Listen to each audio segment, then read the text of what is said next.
BISP has to support all the provinces, all the regions for the data sharing, because this is a very rich repository having about 38 million households, and we need to utilize this repository by the provinces as well, because having such enriched data repository, I think that provinces can do a lot by using this.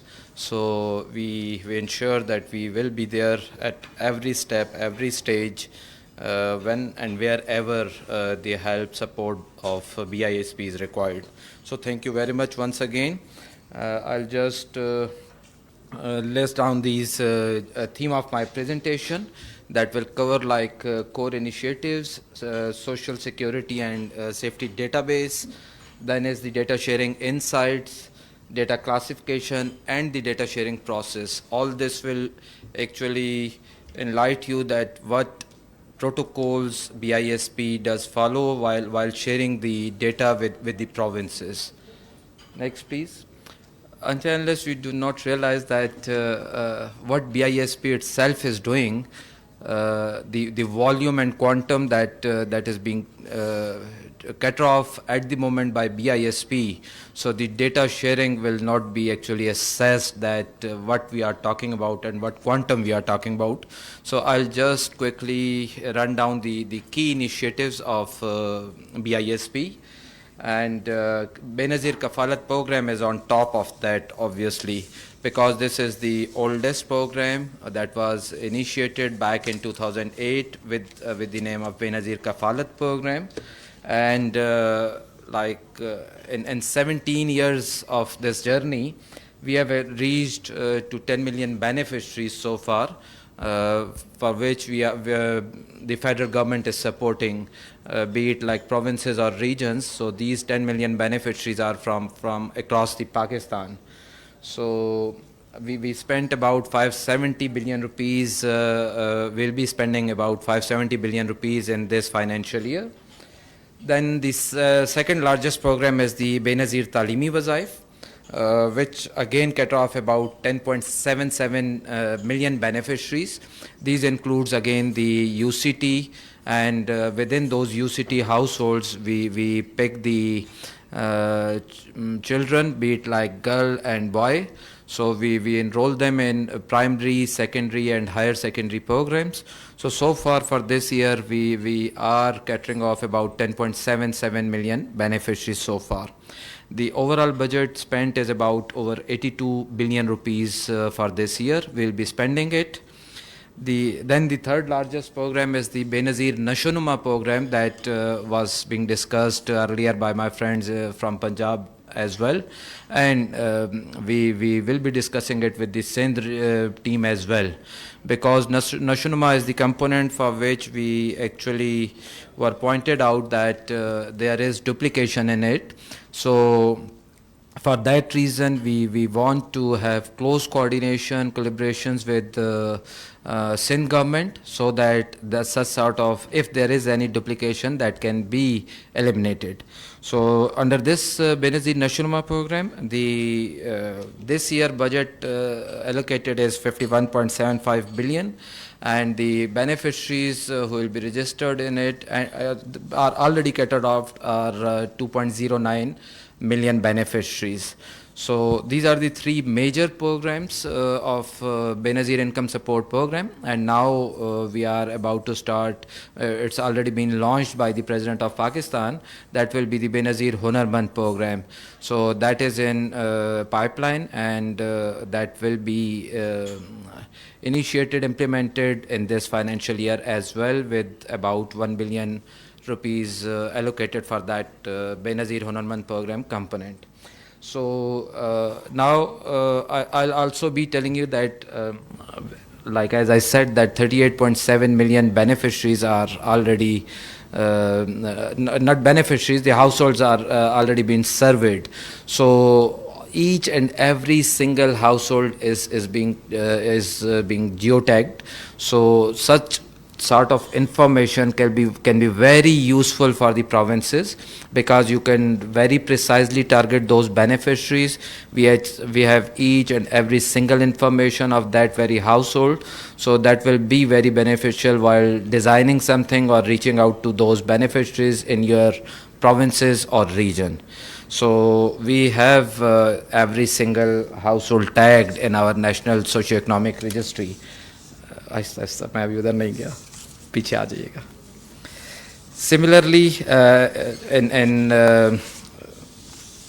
Kafalat program, in Talimi Wazaif program, we have about 10.77 million beneficiaries, and what we do is we are giving them stipend on the basis of conditionality that every single individual has to maintain at least 70% of the attendance. So in primary, we pay a stipend of 2,000 to boy child and 2,500 to girl child. Similarly, it raises to 1,000 in secondary, and again 1,000 in the higher secondary.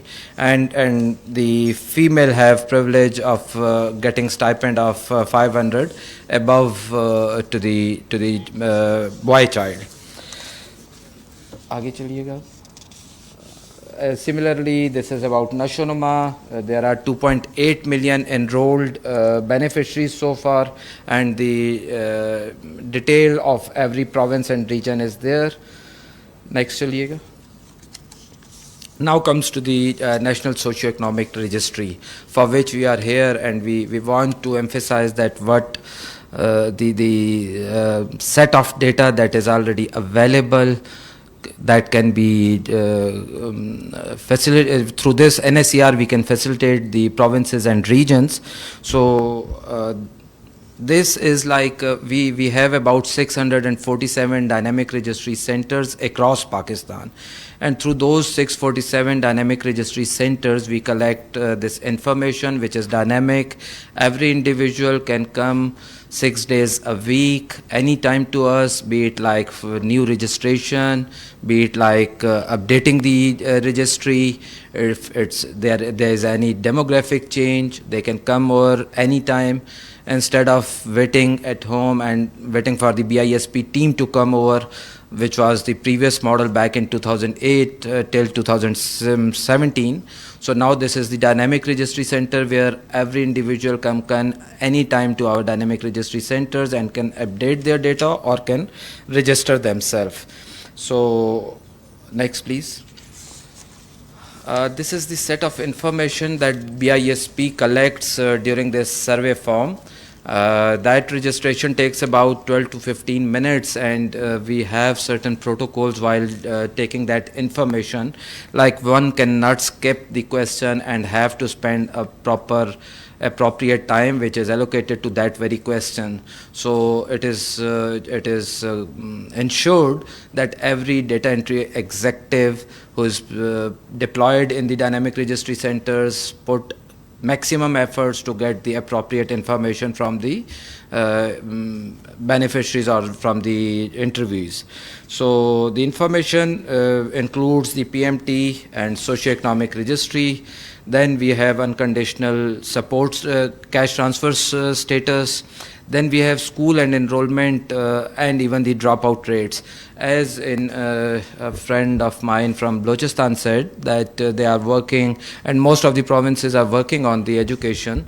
So this is something that we can facilitate in this case, that we can tell you that what proportion of children are there already registered in NSER, who are actually dropped out and who are actually out of school. So we have each and every single information ranging from 5 to 17 years, even in terms of out of school children. And then level of education, you can get information from the NSER database about the level of education in your province for every single household that is already in our database. Similarly, the overall literacy rate, this is something you can get from the BISP database. You can plan your projects on the basis of this information, because this is something, the literacy rate, if you know about every single district, you can plan it well properly. So this is already existing in our database. Then we have employment profiling as well. We get each information, single information about that very household, that what sort of employment is there. Is it something like informal, or they are self-employed? If they are self-employed in case of agricultural lands, or like, we have very precise information about his or her employability status in NSER. Then obviously, because this is something in general, the PMT cutoff is 32, whereas for the specially abled people, we have this PMT leverage of 7 scores, and that reaches goes to 37. So differently abled people can be included as beneficiary even up to 37 PMT score, and this reflects that we are getting detailed information about the disability as well. So we have that slot also. Then we have disease profiling. One of our friend from Balochistan, I believe, was saying about the disease that they are helping the population who are having the chronic diseases. So we already are registering our population having detailed disease profiling as well. It's like we have the disease status of cardiac diseases, liver transplant diseases, diabetics, every single disease which can affect is there in our database. So you can plan it, you can target on the basis of NSER database, so that you can easily access to your the population in your provinces and districts. Then we have details of orphans, widows, and elderly people as well. So if you are planning to have something for the elderly people, you can simply get it explored from our NSER database. Similarly, we have housing structure type as well. So if there are some housing projects in your districts or provinces, you can get the information from our NSER database again.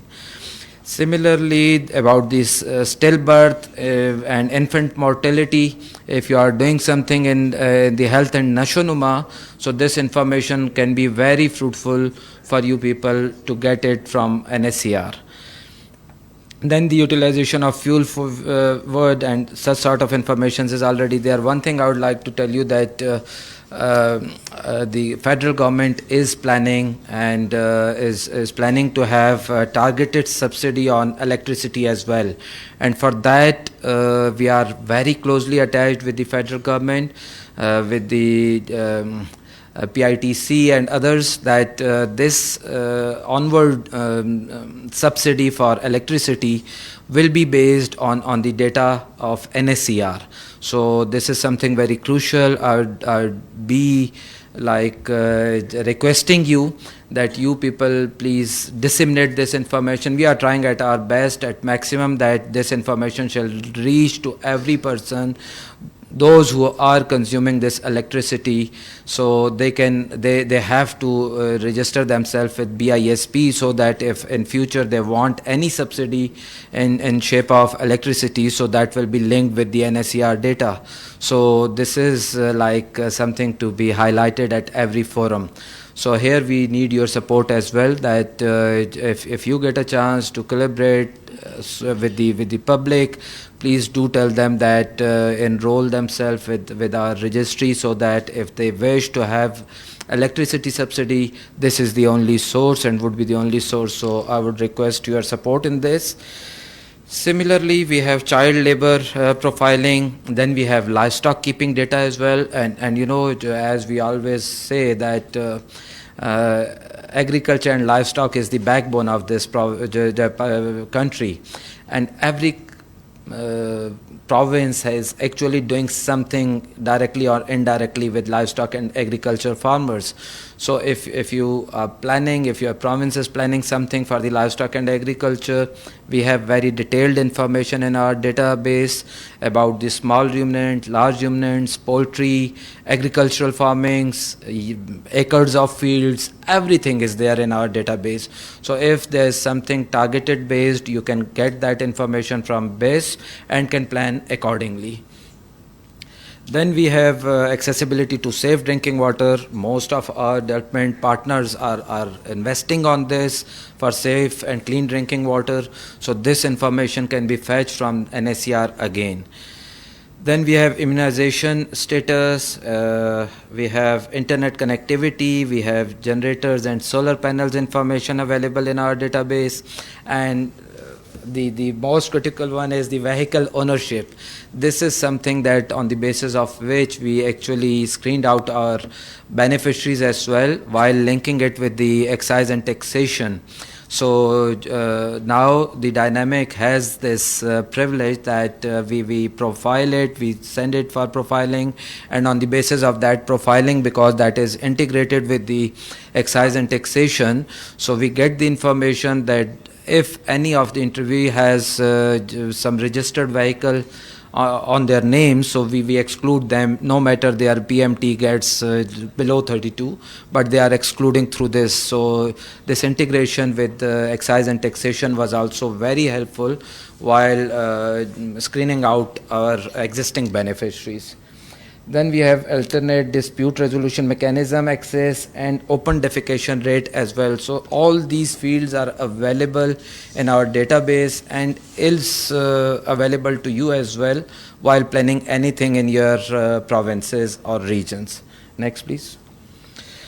Actually, NSER has gone through 4 major phases, as I earlier said, that since from its origination and back in 2008, and now it's been 17 years of NSER. So the initial was like this slide actually gives you an impression that what strengths BISP possess and how actually it was achieved. Because as similar to other programs, this was started back in 2008, right from the scratch, and in the initial phase we had no choice except to target the beneficiaries through the parliamentarians. And then with the passage of time, we realized that we have to do it on door-to-door basis. Initially the door-to-door basis was paper-based, which was improvised by inducing this computer-based information, and ultimately because it took good 5 to 7 years for this one cycle in door to door. So we realized that right in the first day who was interviewed may have changed his or her socioeconomic status. So ultimately, as at par with the rest of the world, we introduced this dynamic registry in our national socioeconomic database as well.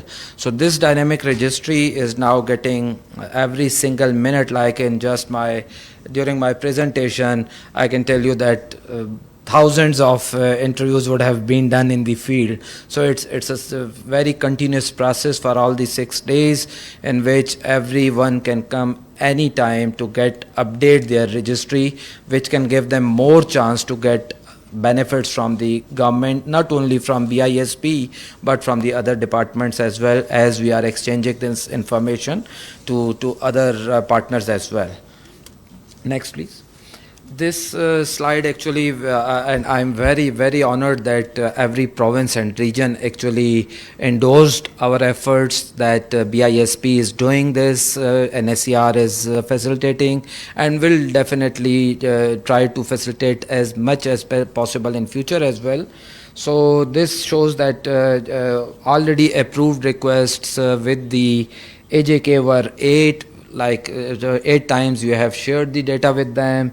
With Balochistan it was 11, then with GB it was 10, with ICT departments it was 13, with KPK we have shared these informations 33 times, with Punjab it was 93, with Sindh it was 29, and across Pakistan with others such organizations which are not enlisted are 18. So types of approved data sharing requests are total 215. If we further see that the summary data sets were 85, which is like very much easy for us as well if it's the summary data, so we do not go much in detail. So it's very simpler one. Through API system, like we have to develop the APIs. So for that, so far we have done 17 API integrations with different organizations. With CNI, the batches of CNIC matching, it was 29, and the detailed data sets were 84 so far. आगे चलिएगा. This is something I'm proud to present, that so far like 103 million informations data sets have been shared so far with different organizations. And if we see about the data of individuals, that is about 80 million. And if we see about the CNIC matching, as I said in my previous slide, it is about 22 million. So these are the data sets so far shared with different organizations and provinces and regions. Next, please. You might have some complaints as well that BISP would have taken a bit time for sharing such information, but this slide actually tells you the limitations, the procedures actually that we have to go through, because whatever we do is it's the discretion of BISP board, and BISP board has given certain discretions to the secretary and certain to the DG NSCR. So for public, I'll be telling you in the upcoming slide that what sort of informations out of this one are lying with me, what sort of information discretion is lying with the secretary and with the BISP board even. So for public, general public, we share it like summary reports, survey progress reports, and statistical aggregated data. This is like a publicly accessible document in shape of summary reports and survey progress reports. For the confidential items, it's like address of households and structure details, asset details, living conditions, agriculture and livestock data, BISP beneficiaries, PMT status, and then the payment details for UCT and CCT, and the selected CNIC. This is something confidential, but like even then out of this, some of the fields can be shared with the prior approval of the secretary BISP and the DG NSCR through the committee. And then we have certain secret information which are purely not up to the discretion of me or my secretary BISP. It lies with the BISP board, the decision lies with the BISP board, and that is the secret information of any individual, that is the CNIC of the household members, the latitudes and longitudes of structure, and the sensitivity survey question like the PMT formula, weightage and coefficients.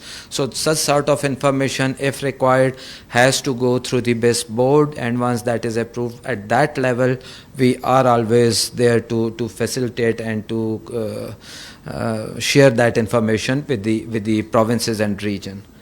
Next, please. For statistical aggregate data, the first design of report I am authorized already by the BISP board through secretary BISP. I can approve such sort of requests. Then already designed and published reports, which are already public reports, that doesn't need any authorization. Access to the confidential data for the public sector organizations, yes, I am authorized to share that information with only the public sector organizations. But with the private sector, with new category or with the already approved category, the secretary BISP is authorized. So if we get such sort of request, that has to be routed through the secretary BISP. But like there's no denial, we can share it with the prior permission of the secretary BISP. Then access to the secret information, as I earlier said, it's like CNIC about the latitudes and longitudes, so that can be done, but with the approval of the BISP board. So please do not mind if any secret information is required and we take time on that. So that is actually the limitation. We have to seek approvals from the BISP board. I hope you will realize and manage with us. Next, please. This slide actually shows the steps that if we get some request, through email or through any sort of communication, we get the request. So our core team sits with them to have some preliminary discussion with them that what actually is needed, what far it is needed, and then they discuss it with our technical teams internally as well, with the MIS, with the data sharing team as well. Then ultimately, like if there are unnecessary information required, we manage to convince them, and ultimate final requirement is obtained from the organizations. After that, it comes to the committee, data sharing committee, which exercise the powers of BISP board for the categories which I said earlier. Then the process is approved, the process is done, and the case is either approved or deferred, and the organizations are being told that what are the reasons for deferring that information. And after that, if it's about the sharing of information, we handle it through secured API system, and then we manage the portal requests, and after that we process the data set to those individuals, organizations, provinces, or the regions. So this is the step through which we go through for entertaining any application or request. So this was all about the NSER, the procedures that we follow, our limitations as well. And my friend from technology will also be taking some time and will be telling you that what we are foreseeing for our future as well, because we want to strengthen it as much as possible with all your support, with the support of the partners, and obviously with the support of the National Cyber Emergency Response Team as well. So thank you very much. I end my presentation here. Well, sir, thank you very much for this comprehensive insight from the BISP to the development partners and the regions and the provinces of the country. Now, ladies and gentlemen, I would request development partners to please join us.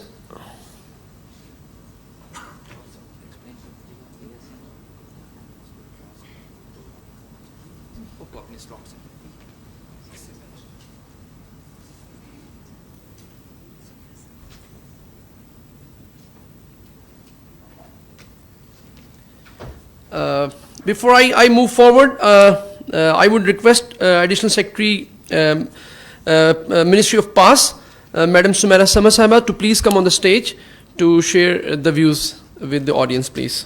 Please put your hands together for the madam.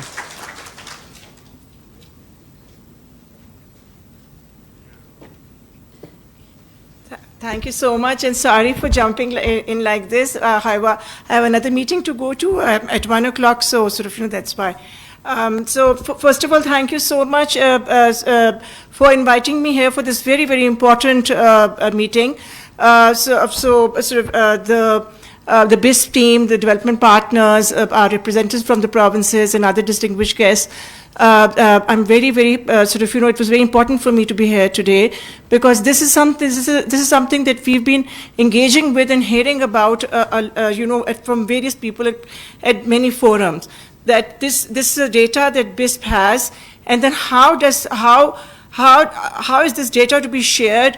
What is the role of the provinces in in engaging with BISP, and then the different kind of things that not only in terms of how the provinces and other entities are to come together in sharing this data, but what role they will play, and in terms of things like would provinces want their own separate databases? How useful this will be? To what extent will these databases enable the provinces to do the social protection work they're doing? What are the limitations?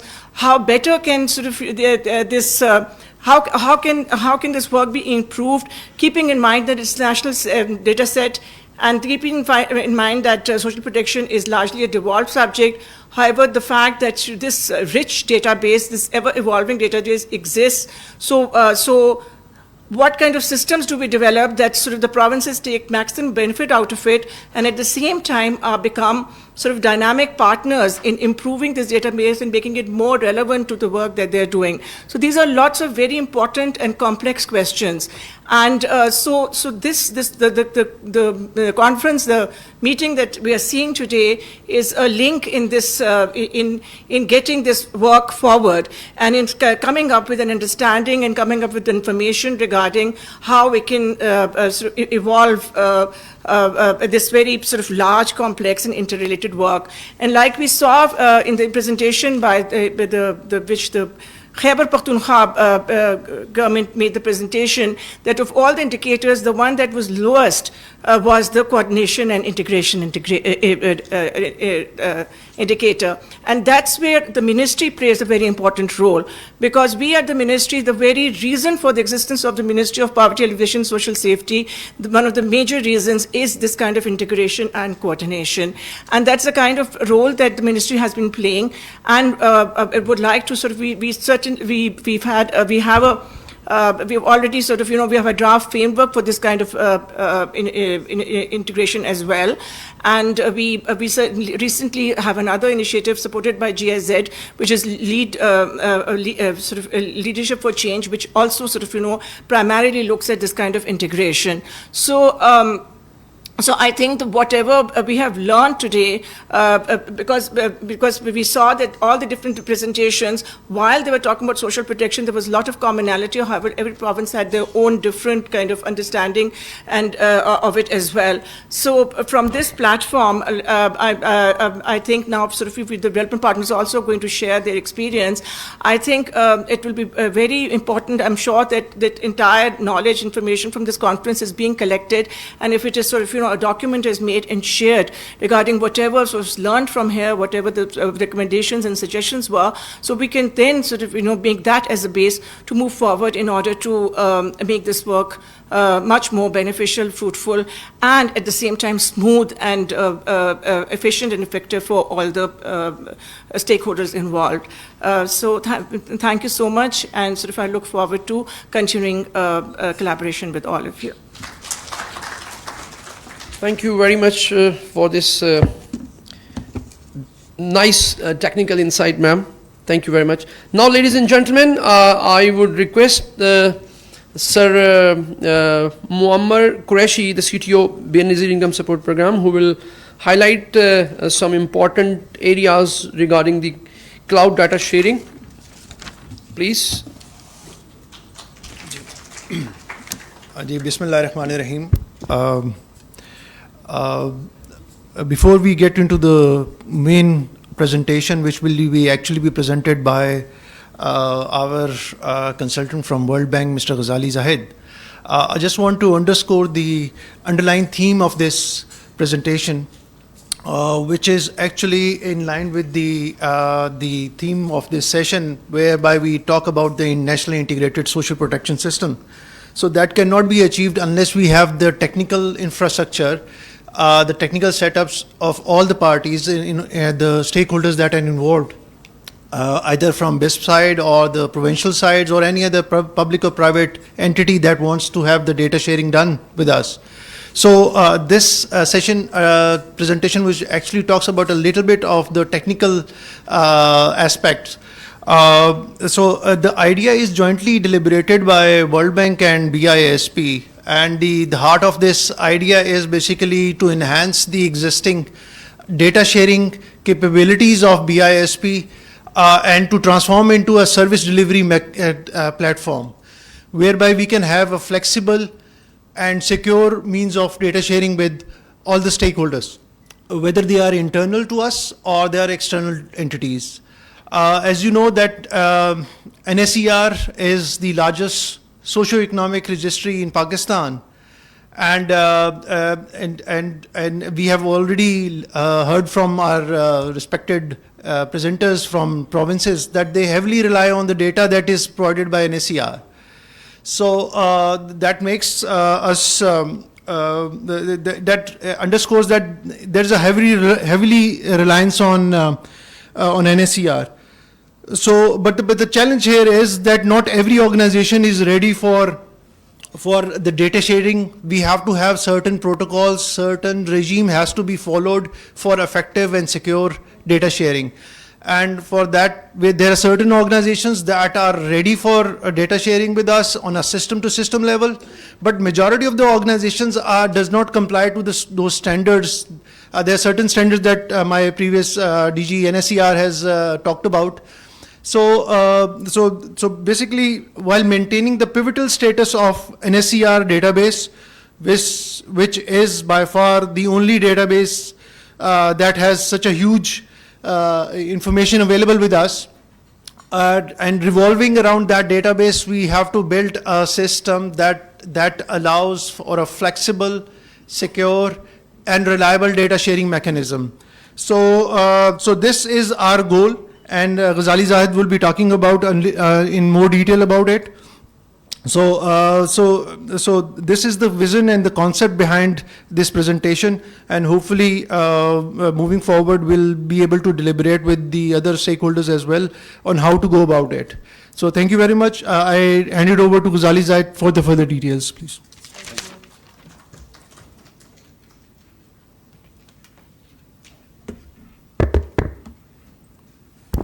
Thank you, Mr. Qureshi, and good afternoon, everyone.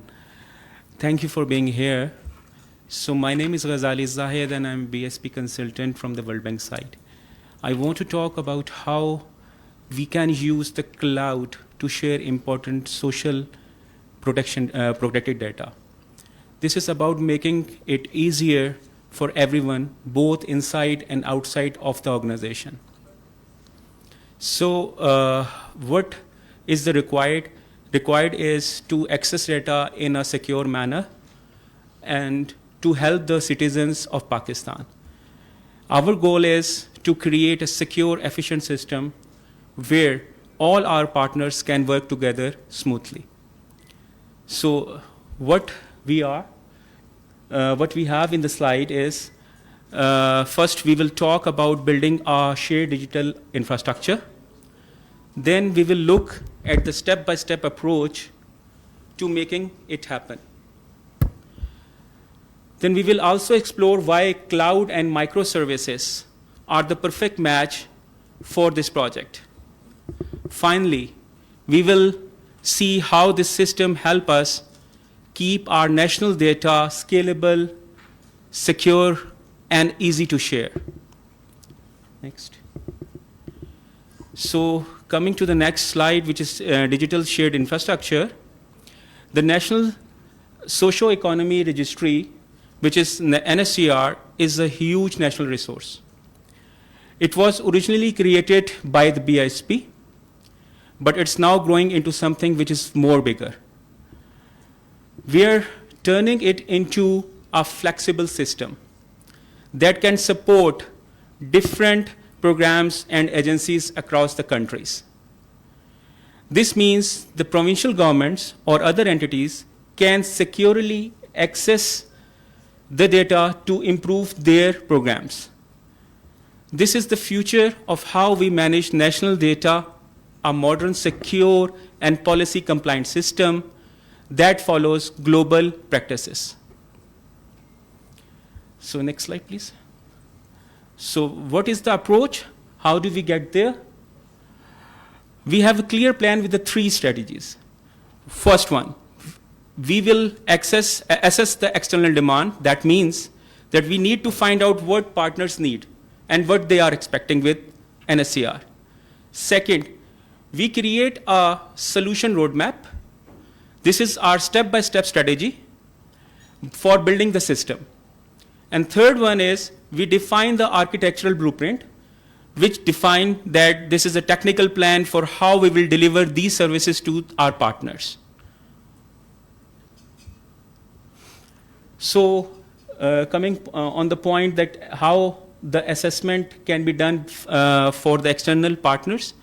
So understanding our partner needs is very critical and vital, because not everyone is because not everyone has the same capacity. Like some organization like BISP, like PSPA, like SSPA already have their own technical teams and infrastructure on their own premises. So they can share the data with each other while using the systems. System may be a monolithic system, or system may be a microservice architecture based system. Others who have no resources available in terms of the infrastructure or in terms of the development team, so we can provide simple and ready to use solutions to that organizations. This approach ensures that everyone, no matter their technical expertise, no matter their technical ability, can be part of this data ecosystem. Develop a solution roadmap is our second point. Our plan is to use a microservice architecture. Instead of one big clunky system, we will have a smaller independent services. Each service handle a specific function, like checking beneficiary details, finding asset informations, managing payments, CCT as a service to other organizations, UCT as a service to other organizations. This way we can control access with specific permissions and track all activities with an audit trail which keeps everything compliant and accountable. Next. So here the question is, why microservices? So right now many systems are like one big connected machine. This means what? This means that if any part breaks, the whole system can stop working. So this makes it difficult to add new features or securely share data with the other organizations. With the microservice approach, we break the system into the smaller independent parts. This allows us to share data selectively, means a province can see only the information it needs. We can update one part of the system without affecting the rest of the system, which makes our development more safer and faster. This also gives us more control over data privacy and security. I will share some global examples here, like one of the organization, Amazon. The company initially had a large monolithic services. In early 2000, Amazon has started breaking its huge website into the microservices architecture. To achieve what? To achieve a quickly update features and handle millions of the customers, especially during the big sales like Prime Day. Another example is Netflix. Netflix is a classic case study of the microservices. The company moved its entire platform into 2016 to a microservices-based architecture after a major system failure, because initially this company was again on a monolithic approach developments. The last example is Capital One, a bank. It has a major operation primarily in the United States, as well as they have a business in Canada and UK. Capital One migrated to microservices in 2020 to power its banking apps and online services. So the microservices are basically, why I'm talking about the microservices. Microservices basically provide a more secure and more flexible environment to give any opportunity to any entity.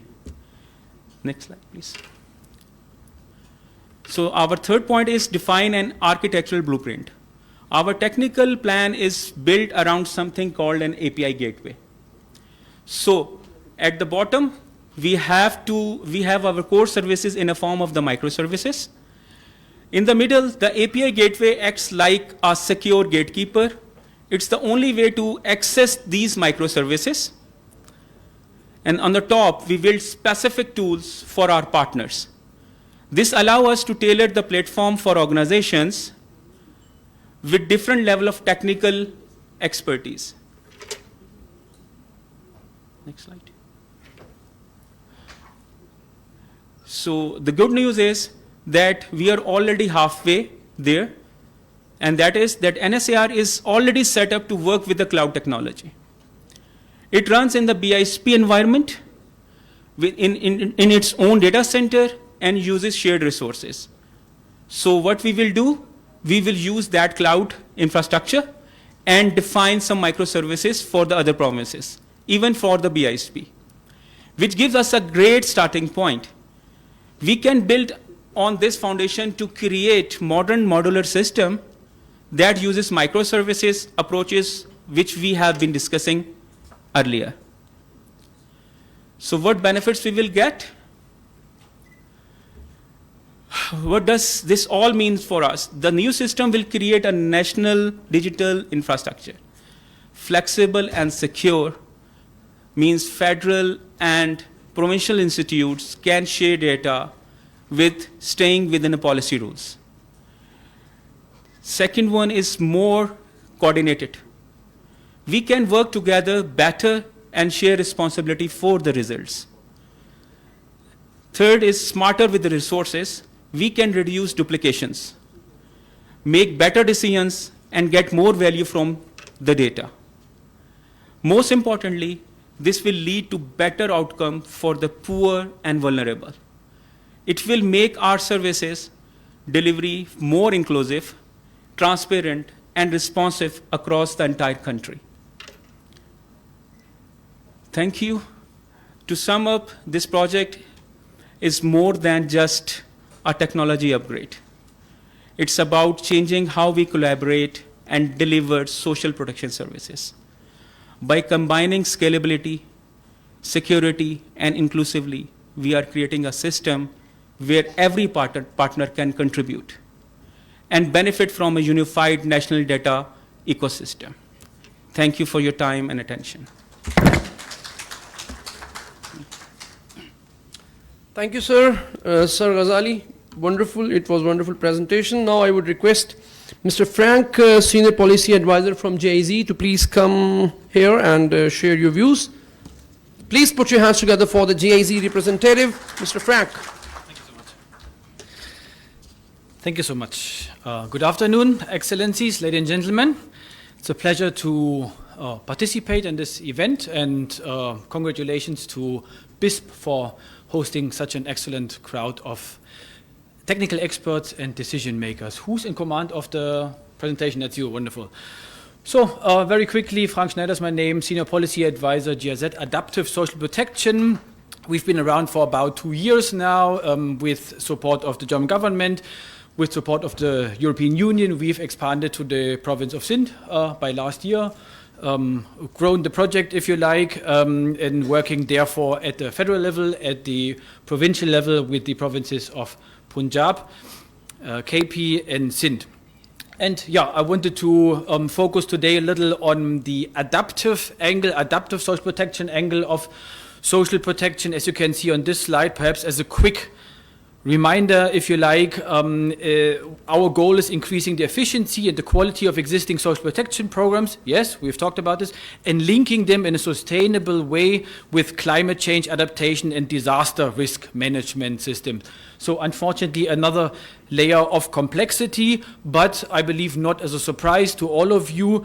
Effective adaptive social protection, very much like social protection itself, hinges on data interoperability, the seamless exchange of information between different IT systems.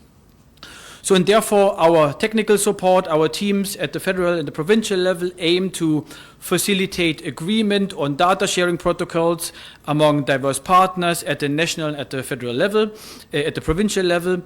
And the ultimate aim is to develop a framework together with you where disaster and climate risk data can be combined with social protection data to develop, if you like, more accurate risk assessment models, such as the multi-hazard vulnerability risk assessments, which are out there developed already, and to guide adaptive social protection interventions.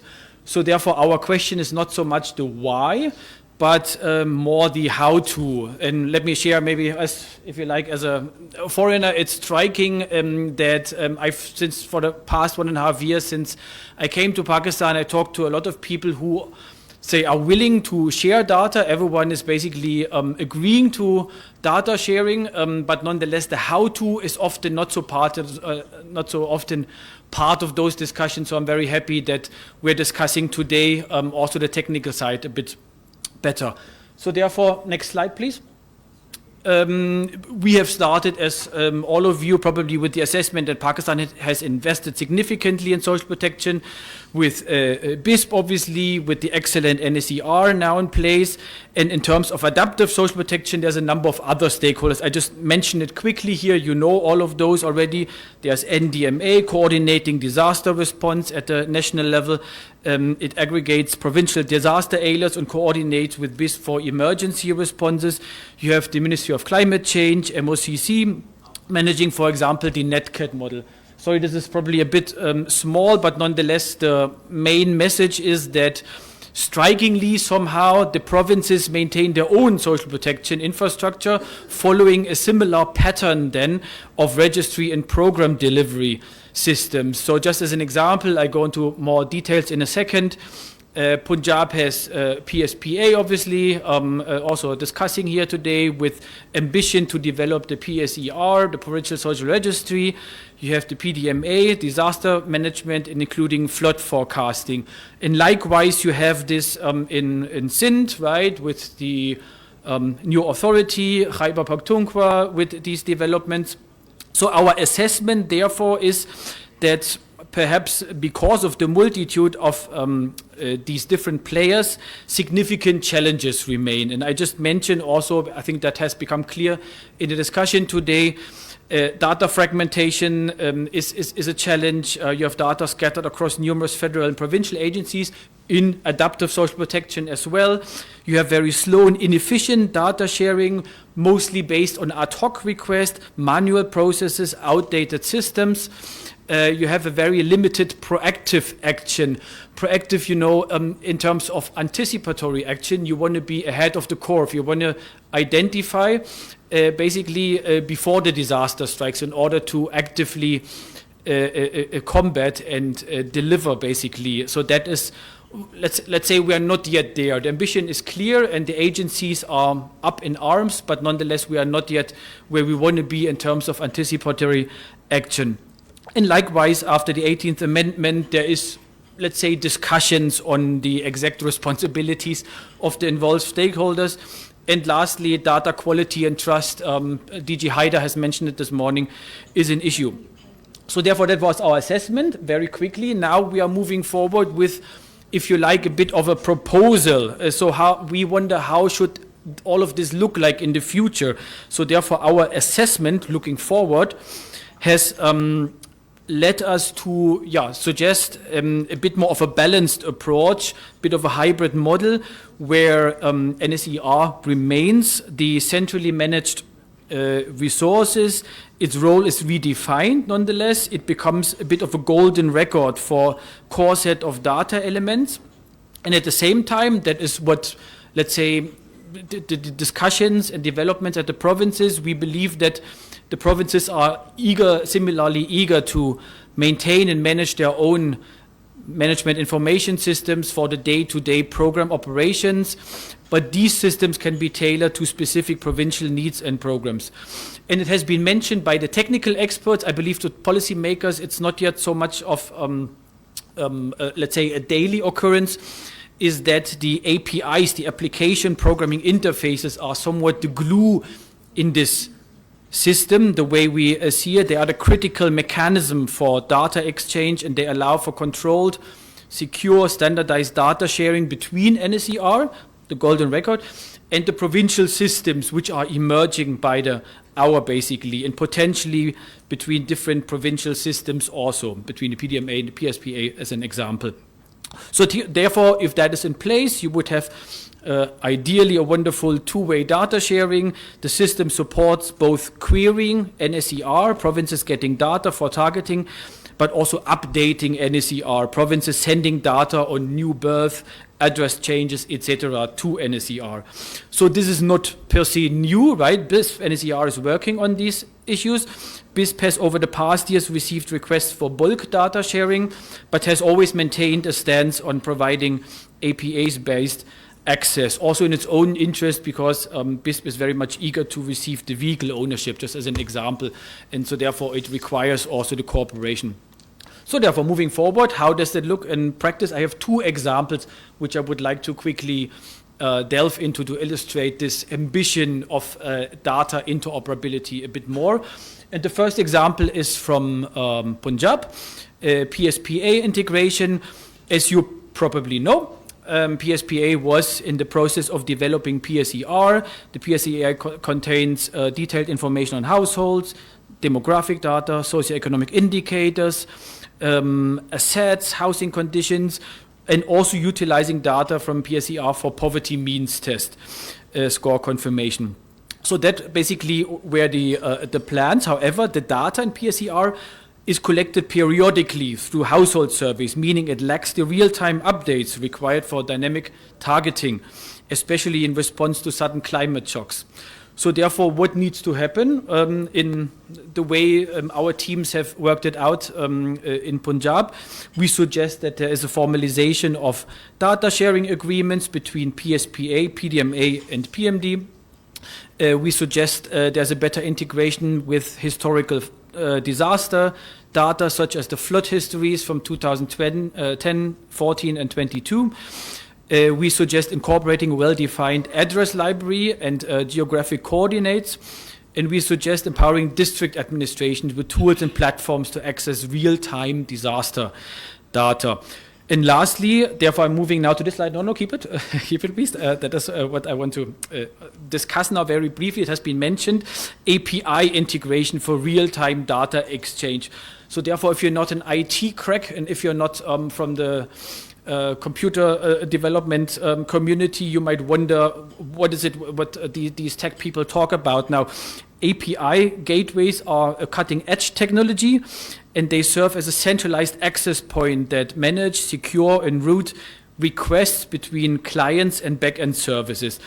And to put it a bit more simple, it simplifies and streamlines communications. You wouldn't find it only in social protection. You have it also in, I think Netflix was mentioned, and booking your online travel. So that is very much modern technology, but very much crucial for also our ambition in adaptive social protection.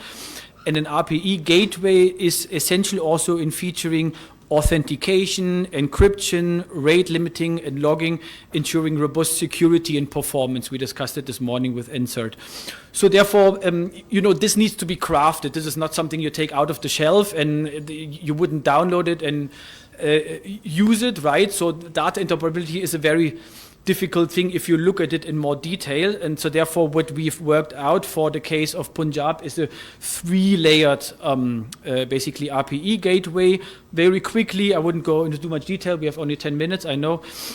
A presentation layer on the highest basically rank, which serves as a user interface, providing access to RPE services for the staff of PSPA in this case, and authorized external users, and also an intuitive interface for the users to perform tasks like registration, monitoring, access. Then secondly, you have an application layer as, say, the core component of the system where the API resides, and this layer handles incoming API requests, enforces security policies, routes data, and appropriate back-end services. And then lastly, you have at the lower level a data layer, which is the foundation of the API gateway architecture and houses the data repositories and ensuring seamless integration with external systems such as NADRA, NSER, and PSER. So therefore, as I mentioned earlier, the tech cracks will certainly know about technologies, and there's a lot more variety in the way those API gateways can look like, but nonetheless, it's very heartening to see that the technical discussion moves into the how and rather the why. I would like to move forward now with my second example from KP. So that is work which is currently being underway, and I can say that our teams have been assisting the authorities there with the systems requirement for the integration. And earlier it has been mentioned by the DG SDU that there is an ambition to have 12 departments basically sharing their data collectively, and various departments working together on adaptive social protection. Also, I wanted to highlight, it has been mentioned that a data sharing MOU has been signed between PPSPRU and BISP about 1 month or 2 months ago. So there's a very good development, and that creates the foundation to link flood risk data with BISP and NSER, and helps us basically to move ahead in terms of targeted and early action. Our aim is to establish data sharing mechanism between the social protection and the disaster risk management actors, and providing basically access to socioeconomic vulnerability and poverty data contained within what they aim for, the IBR, but also NSER. And users basically in these systems would be then the 12 social protection agencies, PPSPRU, PDMA, and NSER. So basically, yeah, another case study from our work on how to translate sort of the technical requirements of data sharing into concrete action. And last but not least, I wanted to, let's say, you can show the last slide. I wanted to end with a even more optimistic note, if you like, and obviously the talk of the town, not only in Islamabad, but all around the world, I guess, is on AI. So therefore that matters to us as well, to social protection. And I can say a couple of our teams have also made us aware that Pakistan is in some ways leading the world in operationalizing AI for disaster management. So therefore in July 2025, PDMA KP was actively integrating Google's forecast data into its provincial disaster risk information system for Nowshera and Charsata. So therefore you wonder perhaps what exactly happened. You see on this picture, Naya, you don't see it so well, but you can look into this, it's accessible, right? Find it via Google, and you see basically those gorge monitors, right? Where you see in real time how the flood situation looks like. So I did this just this morning, right? Because I'm preparing for a trip to Lahore. You will see this right now, it looks green, nonetheless, rest assured. What exactly happened in this particular case? So the Google Flood Hub provided a 3 to 4 day advance warning for severe flooding in the Chitral region. So based on this forecast, the Deputy Commissioner of Chitral evacuated high-risk households from the, now I need to translate it a bit, help me please, Yarkun Buni area. So that's a particular area near Chitral. And the evacuated houses, that's the important thing, were subsequently destroyed by the flood, by the predicted flooding. So that happened as it was predicted. And due to this proactive evacuation, nonetheless, there were, in this particular case, 0 casualties. So the official side, PDMA KP, has confirmed that this was the first time that we, PDMA KP, actively used virtual gorges operationally for our purposes. So I think that's a wonderful example. It shows that the technical developments help us in moving ahead in our agenda, and it points out that the technological progress will also enable us to create better systems for adaptive social protection. I hope I didn't rush too much. I tried to meet the 10-minute target. Thank you so much for listening, and happy to discuss thereafter. Well, it was wonderful. Frank from JIZ, thank you very much, by the way, for acknowledging the efforts made by the BISP, especially the NSCR. Now, ladies and gentlemen, let me move forward, and now here is a turn for the ADB, and from the ADB I will, I will request Mansoor Ali Masood, you are the Senior Policy Officer, Social Sector, and Mr. Numan Ali, and you are the Implementation Specialist at ADB. Sir, I would request to please come forward at the stage and share the views. Thank you. Please put your hands together for Mr. Mansoor. Thank you very much, ladies and gentlemen, distinguished guests and development partners. It's an honor to be here on behalf of the Asian Development Bank, and I would like to congratulate the Benazir Income Support Program for organizing this very important discussion on data sharing. Ladies and gentlemen, as we move towards strengthening the social protection framework of Pakistan, data becomes more and more vital. And with the Asian Development Bank's support to the Benazir Income Support Program, we are trying to develop integrated database management system, which is not only serving the BISP, but also the provinces and to the people of Pakistan at large.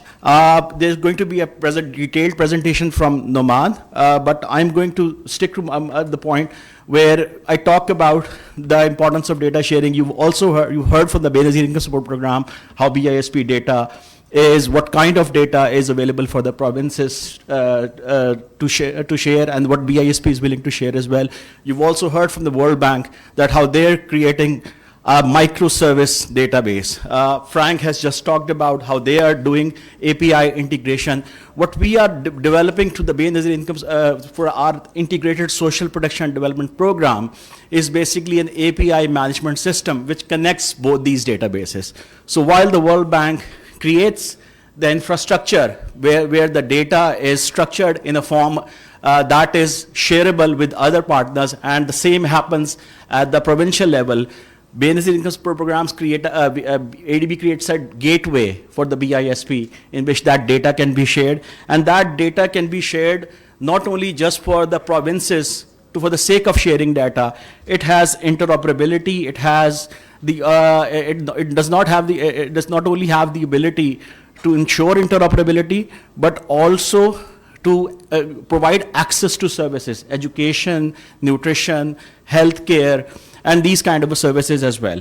Secondly, the most important point is that with great data comes great responsibility. So that data needs to be shared in a secured format, and that API integration will provide that as well. I stop here, but I would hand over to Naman to talk about the system that we have created under the Integrated Social Protection Development Program. I think it's more than a technical upgrade. It's a commitment to equity, efficiency, and empowerment. And let's keep building a system that jointly and truly serves the people of Pakistan. So thank you very much.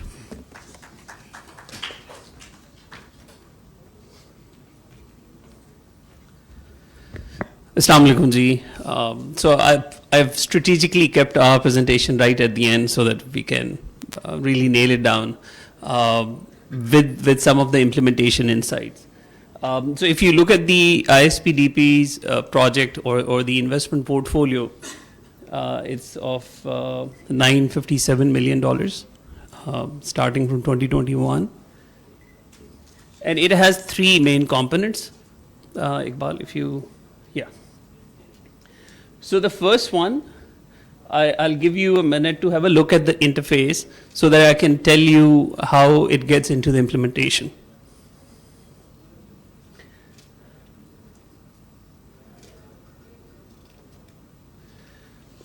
So take an example. For example, we know PSPA is also working with financial institutions. SSPA is also working with financial institutions. So it gives the implementers complete control of what's happening with various kind of programs, like what sort of implementation they're doing. Can you go next one?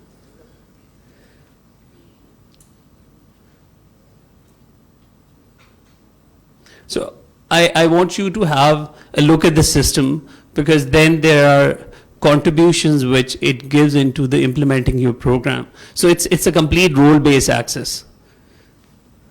Next.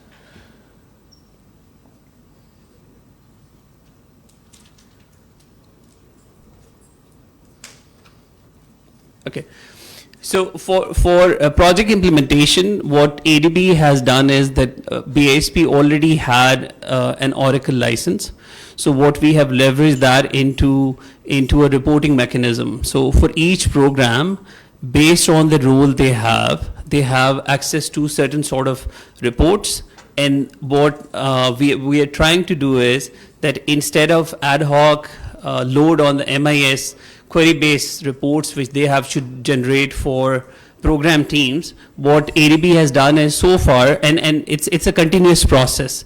Like we are working with BISP implementation teams, program teams, and coming up with new reports as they need. And these reports are being delved into a BI intelligence portal which they have. So, for example, if we check the role-based access on the previous slide, take an example of a conditional cash transfer education program. So though they need compliance reports, enrollment reports, and the benefits which have been transferred to the individual students. So those sort of reports are there for their access. Next. These kind of graphics, this is just to give you a flavor that how the system looks like. And if you are on that seat where you need to identify a particular tehsil, a particular district which is not performing well or lacking behind in comparison to others, it should not be too many of gimmickry with the numbers. You can immediately see it from the user interface that, okay, this is the hotspot where you need to go into. Next. Similarly, it's this platform which we have developed, it gives you very easy navigation where you can download reports, where you can save into Excel, where you can take screenshots and generate PDFs for your presentations or for any kind of decision making where you need. Next. This is interesting. I would like your attention on this. So what happens is even in BISP, and I can just, you will resonate with this kind of interface where you want to know after some time that what an individual is getting from the program. So if one household is covered under the UCT, whether there are children from the same household who are enrolled into education program, whether they are children or a pregnant or lactating mother is also getting support from the health and nutrition program. So that sort of picture, plus when were their payments made, where have they received it from, if it was bounced back, why it was bounced back, what's the compliance rate of the students of the same household, whether the compliance was done or not. So all those sort of things are placed in one place. So you have a complete 360-degree understanding of one household into this system. So, and this was an iterative process where we linked all these individual systems into one system. So those who know BISP's programs, they're quite matured. Like even their systems are, to some extent, they're mature to an extent like integrating them was a challenge, which ADB team has done. Next. Same as I was saying, so you have the complete payment history of those households, when were they sort of processed, withdrawals done, deposits done, and all those things. Next. Again, next. So this is another side of it which I would like to share that.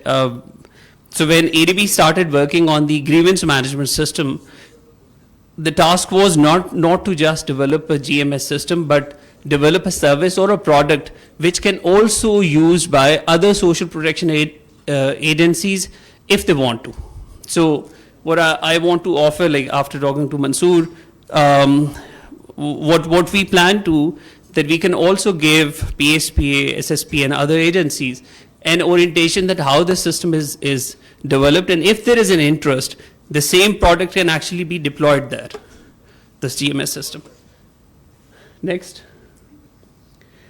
So the idea behind the grievance management system at BISP was that it should be developed in a manner where you do not need too much of a programming effort once the system is developed. For example, if there is a new type of complaint, you don't really need to ask a programmer to develop a new kind of form. If there is a change in the life cycle of a complaint, you don't really need to have back-end programming. So it should be easier to navigate from the user side. So take an example of a harassment complaint, for example. So if it is generating from the field, you don't need too many people interacting with that sort of data. it should be directly landing into the headquarters, so that the person who has reported or the person who's against the complaint was made, those sort of information shouldn't be, being shared with so many people. So that's one workflow. Take an example, there's a request of a new center in the field where you cannot take a decision at the headquarter. You need the tehsil and district and your zonal or a provincial office to review it, approve it, and then it should come to the headquarters. So these are two different kinds of scenarios where you need your system to be flexible enough that those both sort of complaints can be managed. So this system has that navigation ability where as an admin you can configure the whole life cycle of a complaint. Next. So this is my last slide, and it's just a sort of reiteration of what I said, that it's an integrated system, and whatever we have come up with or made, the knowledge has actually come from program teams, from BISP, and the support we received from MIS. So this journey which we have done in last year or so, these systems are mature enough where we can give you a deeper dive into it, and if there is an interest, even with KP, Balochistan, if there's interest, we can give you an orientation of the system. And if you want to have the same system deployed in your social protection efforts, ADB and BISP can sort of talk to you, and this can be done. Yeah, thank you. Well, thank you very much, Numan sir from ADB. Now, before I move forward and I request for the closing remarks, let me share one announcement that after this lunch, there will be a technical session, and there is an announcement from the World Bank that our guests who are reached here from the other provinces, they are requested to stay, and whoever is interested, there will be a technical session about the data and the other procedures. This is an announcement by the World Bank. Now, ladies and gentlemen, for the closing remarks, let me call Ms. Gales Gomen. You are the global lead for social protection of World Bank. Please put your hands together for the closing remarks of the session to Malice. आपकी तालियों की गूंज बतानी चाहिए.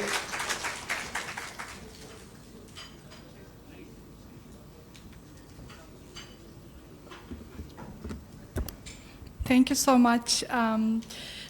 In addition to what has been announced, I'm also the co-task team leader of World Bank's CRISP project. And I've been working on Pakistan for 4 or 5 years by now, and that's a pleasure.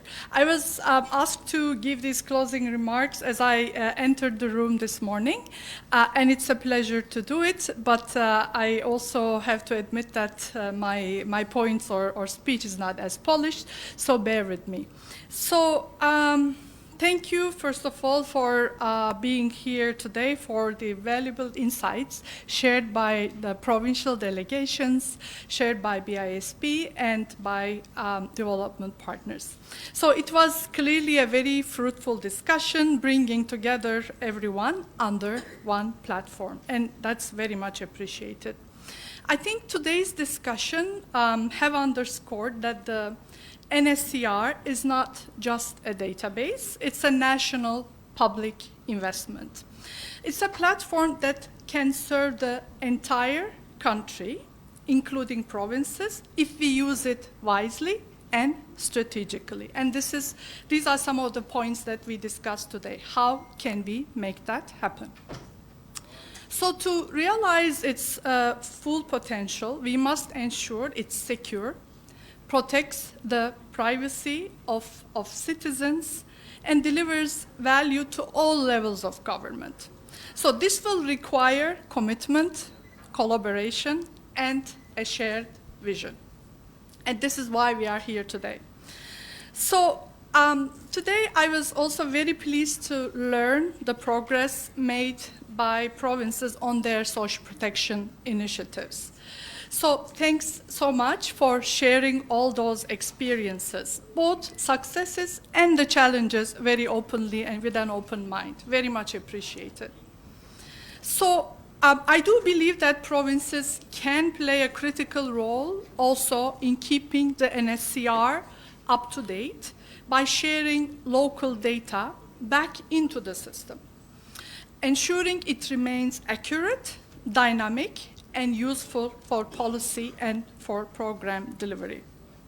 The World Bank, obviously, needless to say, stands ready to support this important journey. So the NSCR is already recognized globally and is one of the examples we proudly share with other countries. As highlighted earlier, I'm the global lead for social protection delivery systems at the World Bank. So in addition to Pakistan, I work with many other countries, be it Indonesia, be it Brazil, be it Turkey, and so on and so forth. And it really is ahead of many countries. Pakistan is ahead of many countries on the social protection systems agenda. So if others around the world look to Pakistan for inspiration, there is no reason why the NSCR should not be the main digital infrastructure for social protection and service delivery here at home. I hope you all agree with me on that.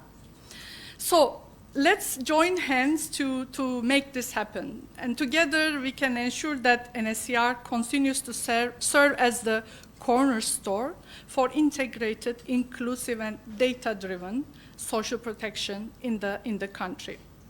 So again, thanks so much for being here today and for the valuable insights shared by each provincial delegation and BISP and others. And this was certainly a fruitful discussion. I do believe that such sessions should also be held at provincial level to strengthen the coordination and foster collaboration. And I guess with all the social protection authorities and social protection stakeholders. So to keep this momentum, we propose holding regular seminars of this kind and with rotating among the provinces. And I do hope that there will be some volunteers for hosting the next session.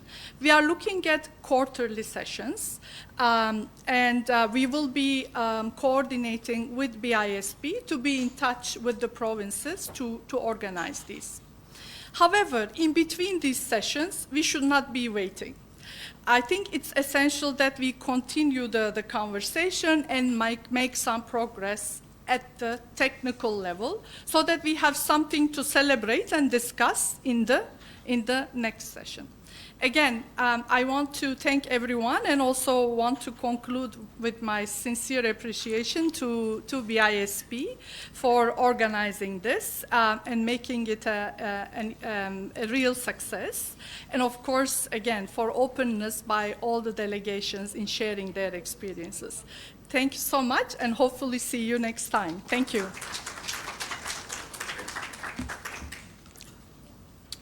Thank you, Malice.